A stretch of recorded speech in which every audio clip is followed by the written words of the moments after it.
Bonjour, je me présente Éric Potvin. Vous êtes ici à la société Potvin-Caron sous la marque La Ferme du Petit Coincy. On produit ici de la betterave sucrière, du blé, des pois de conserve et des haricots. Et notre spécialité donc, c'est de l'ail et notamment on vient d'obtenir ici l'IGP sur de l'ail rose du Nord. Alors l'IGP, identification géographiquement protégée. C'est des variétés qui sont bien définies.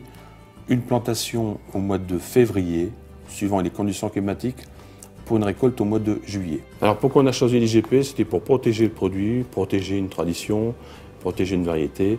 Donc l'IGP, c'est de l'ail fumé d'Arleux qui est produit dans les 62 communes de la région, donc du Nord et du Pas-de-Calais, mais qui est 62 communes qui se trouvent autour de la région d'Arleux.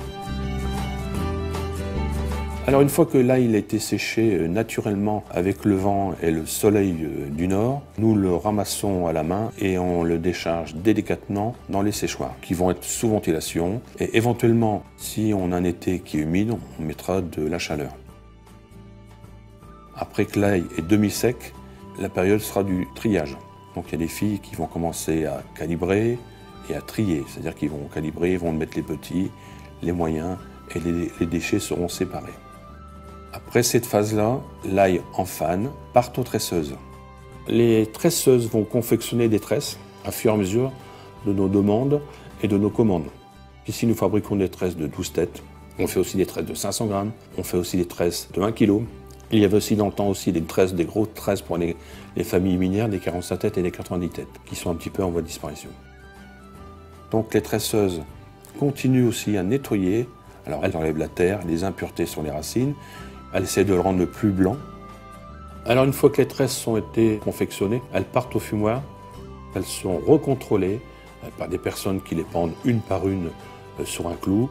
Des petits fumoirs qui représentent à peu près 2-3 000 tresses et qu'elles vont y rester entre 8 et 10 jours. C'est de l'ail qui est fumé, donc ça se consume, il n'y a pas de flamme. On essaie de chauffer le maximum sans non plus les cuire. Et on va essayer d'enlever le maximum d'humidité dans les tresses d'ail. C'est-à-dire le but du fumage, c'est d'enlever son excès d'eau. Et au bout de fin de période, ensuite, après, elles partiront au conditionnement. Aujourd'hui, nous commercialisons 600 tonnes d'ail par an. Notre vente, c'est que la grande distribution et aussi l'exportation qui représente une part de marché qui commence à augmenter.